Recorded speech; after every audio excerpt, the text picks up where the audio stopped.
हर हर महादेव दोस्तों, आशा करते हैं कि आप लोग कुशल मंगल खुश होंगे। महादेव आपका कल्याण करें। हम फिर से आ गए हैं एक नए अध्याय को लेकर, एक नए पाठ को लेकर महाशिव पुराण का। पिछला अध्याय जो आपने देखा था कि हम लोगों ने पार्वती खंड शुरू कर दिया था और हम लोगों ने पहले अध्याय का पाठ किया। और उस पहले अध्याय में आपने देखा कि हिमालय जो है, जो पार्वती के पिता थे, तो पार्वती माता जो थी हिमालय पुत्री थी, तो हिमालय और मैना देवी जो उनकी पत्नी थी, जो पार्वती माता की माता थी, तो हिमालय और मैना की शादी कैसे होती है, विवाह कैसे होता है, उसका वर्णन था। इसका श्रवण आप लोग जरूर करिएगा, ठीक है। तो चलिए हम लोग आगे बढ़ते हैं। अभी दूसरे पाठ की तरफ हम श्रवण करते हैं और आप तैयार हो जाइए। सॉरी, हम पाठ करते हैं और आप तैयार हो जाइए श्रवण करने के लिए। और अगर अभी तक नहीं किया है तो प्लीज प्लीज चैनल पे जाइए, वहां पर प्लेलिस्ट बना हुआ है, महाशिव पुराण, गरुड़ पुराण, भगवत गीता और भी प्लेलिस्ट है। आप उसमें से देखकर, आप उसमें से हर 10 मिनट या रोज 5 मिनट, इसलिए हमने एपिसोड्स में ये बनाया है, तो आप 10 मिनट हो या 5 मिनट हो, डेली श्रवण इसका जरूर कर सकते हैं। श्रवण में ही मोक्ष है। तो आपको पढ़ने का टाइम नहीं है, लेकिन आप श्रवण इसका जरूर कर सकते हैं। और बाकी चीजों के लिए तो चैनल सब्सक्राइब जरूर करिए, क्योंकि यहीं पर आपको सब कुछ मिलता है। एस्ट्रो वास्तु कंसल्टेशन, बाकी चीजें, ज्ञान, नॉलेज, पुराणों के बारे में, पुराणों का पाठ, यहीं पे सब मिलता है। एक ही प्लेटफॉर्म है जहाँ पे आपको सब कुछ मिल जाएगा। तो सब्सक्राइब जरूर करिएगा और लाइक शेयर कमेंट आप करेंगे। तो चलिए शुरू करते हैं अपना द्वितीय अध्याय लेकर, प्रभु का नाम हर हर महादेव, हर हर शंभु। तो श्री शिव महापुराण रुद्र संहिता पार्वती खंड का द्वितीय अध्याय यानी कि दूसरा अध्याय है। पितरों को 3 मानसी कन्याओं मैना, धन्या और कलावती के पूर्व जन्म का वृत्तांत तथा सनकादिक द्वारा प्राप्त शाप एवं वरदान का वर्णन है। नारद जी बोले, हैं महाप्राज्ञ, हे विदेह, अब आदर पूर्वक मैना की उत्पत्ति का वर्णन कीजिए और श्राप के भी विषय में बताइए। इस प्रकार मेरे संदेह को दूर कीजिए। ब्रह्मा जी बोले, हे नारद, हे सूर्यवर, हे महाबुद्ध, आप इन मुनिगणों के साथ विवेक पूर्वक मैना की उत्पत्ति के वृत्तांत को अत्यंत प्रेम पूर्वक सुनिए। मैं कह रहा हूँ। हे मुने, मैंने अपने दक्ष नामक जिन पुत्री की चर्चा पहले की थी, उनके यहाँ सृष्टि के कारण भूता 60 कन्याएं उत्पन्न हुई थी। उन्होंने उन कन्याओं का विवाह श्रेष्ठ कश्यप आदि के साथ किया। हे नारद, ये सारा वृत्तांत आपको विदित ही है। अब प्रस्तुत कथा का श्रवण कीजिए। उन्होंने उनमें से स्वधा नाम की कन्या पितरों को दी। उस स्वधा से धर्म मूर्ति रूपा सौभाग्यवती 3 कन्याएं उत्पन्न हुई। हे मुनीश्वर, उन कन्याओं के पवित्र, सदा विघ्नों का हरण करने वाले तथा महामंगल प्रदान करने वाले नामों को मुझसे सुनिए। सबसे बड़ी कन्या का नाम मैना, मझली कन्या का नाम धन्या तथा अंतिम कन्या का नाम कलावती था। ये सभी कन्याएं पितरों के मन से प्रादुर्भूत हुई थी। ये अयोनिजा कन्याएं लोकाचार के अनुसार स्वधा की पुत्रियां कही गई हैं। इनके पवित्र नामों का उच्चारण करके मनुष्य समस्त कामनाओं को प्राप्त कर लेता है। मैना, धन्या और कलावती वे जगत की वंदनिया लोकमाता परमानंद को देने वाली योगिनी स्वरूपा, उत्कृष्ट ज्ञान की निधि तथा तीनों लोकों में विचरण करने वाली हुई। ये मुनीश्वर, एक समय की बात है, वे तीनों बहनें भगवान विष्णु के निवास स्थान श्वेत द्वीप में अन्य उनके दर्शन के लिए गई। भक्ति पूर्वक विष्णु को प्रणाम तथा उनकी स्तुति करके वे उनकी आज्ञा से वहीं रुक गए। वहां उस समय बहुत बड़ा समाज एकत्रित था। हे मुने, उसी अवसर पर मुझ ब्रह्मा के पुत्र सनकादिक सिद्ध गण भी वहां गए और श्री हरि को प्रणाम कर वहीं उनकी आज्ञा से बैठ गए। तब सभी लोग सनकादिक मुनियों को देखकर वहां बैठे हुए लोकवंदित देवता आदि को प्रणाम करके शीघ्र उठ खड़े हुए। किंतु हे मुनि, वे तीनों बहनें परातत्पर शंकर की माया से मोहित होने के कारण प्रारब्ध से विवश हो नहीं उठी। शिव जी की माया अत्यंत प्रबल है, जो सब लोगों को मोहित करने वाली है। समस्त संसार उसी के अधीन है। वह शिव की इच्छा कही जाती है। उसी को प्रारंभ भी कहा जाता है। उसके अनेक नाम हैं।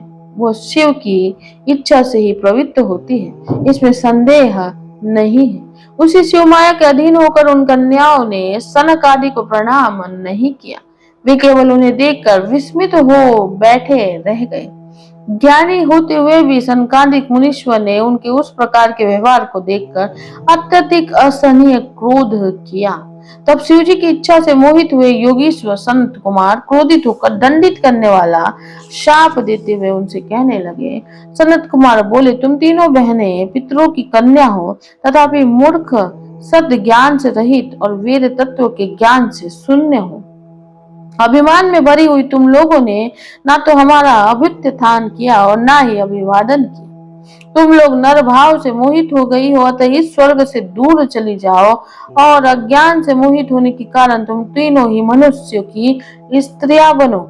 इस प्रकार तुम लोग अपने कर्म के प्रभाव से इस प्रकार का फल प्राप्त करो। ब्रह्मा जी बोले। ये सुनकर वे साध्वी कन्या आश्चर्यचकित हो गई और उनके चरणों में गिरकर विनम्रता से सिर झुकाकर कहने लगी। वृत कन्याएं बोली, हे मुनिवर, हे दया सागर, हम लोगों पर प्रसन्न हो जाइए।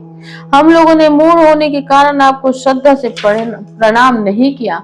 हे वृप, हम लोगों को उसका फल पाया, अतः हम लोगों ने उसका फल पाया। हे महामुने, इसमें आपका दोष नहीं है।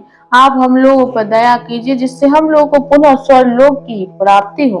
ब्रह्मा जी बोले, हे तात, जब उनकी ये बात सुनकर प्रसन्नचित्त वे मुनि शिव जी की माया से प्रेरित हो शाप से उद्धार का उपाय कहने लगे, तो सनत कुमार बोले, हे पितरों की तीनों कन्याओं, तुम लोग प्रसन्नचित्त होकर मेरी बात सुनो। ये तुम्हारे शोक का नाश करने वाली और सदा ही तुम्हें सुख प्रदान करने वाली है।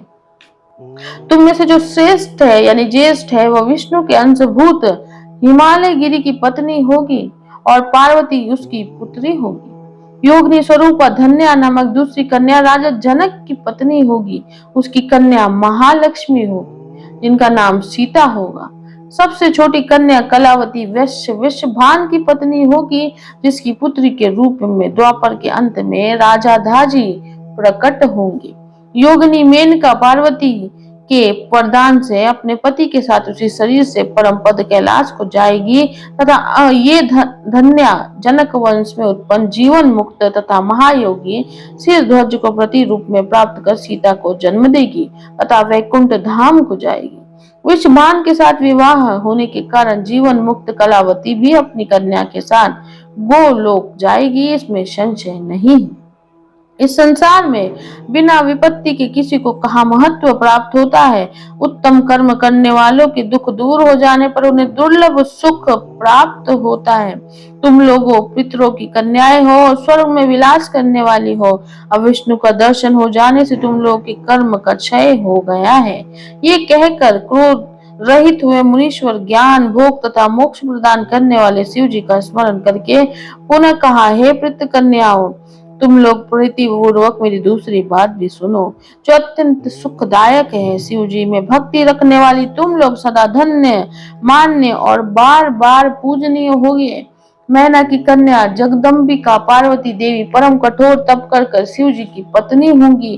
धन्या की पुत्री कही गई सीता भगवान राम की पत्नी होगी, जो लौकिक आचार का आश्रय लेकर उनके साथ विवाह करेंगी, और साक्षात गोकुल वासिनी कलावती पुत्री राधा अपने गुप्त स्नेह से बंधी हुई श्री कृष्ण की पत्नी होंगी। ब्रह्मा जी बोले, इस प्रकार कहकर सबसे द्वारा स्तुति वे भगवान सनत कुमार मुनि अपने भाइयों सहित वहीं पे अंतर्ध्यान हो गए। हे तात, पितरों की मानसी कन्याएं वे तीनों बहनें पाप रहित हो सुख पाकर तुरंत अपने धाम को चली गई। और इस प्रकार से शिव महापुराण अंतर्गत द्वितीय रुद्र संहिता के द्वितीय पार्वती खंड में पूर्वगति वर्णन नामक दूसरा अध्याय पूर्ण हुआ। हर हर शंभो, हर हर महादेव। तो दोस्तों, ये था दूसरा खंड, दूसरा जो अध्याय था पार्वती खंड का। तो इसमें आपने देखा कि कितने सुंदर एक वर्णन किया है। जो तीनों कन्याएं होती है पितरों की, उन्हें श्राप देते हैं पहले ऋषिवर, और श्राप के कारण वो जो एक बोलते हैं ना कि पहले के जमाने में जो होता था ना, ऋषि के वचन, ऋषि की बातें भी श्राप या वरदान के रूप में साबित हो जाती थी।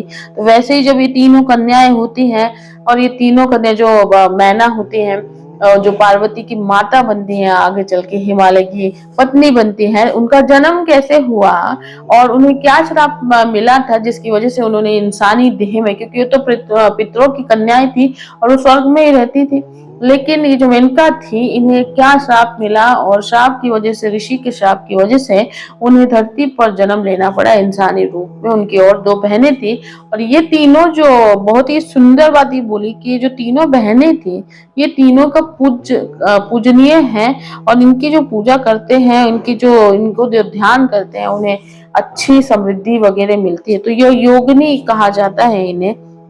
तो बहुत ही सुंदर व्याख्या की गई थी।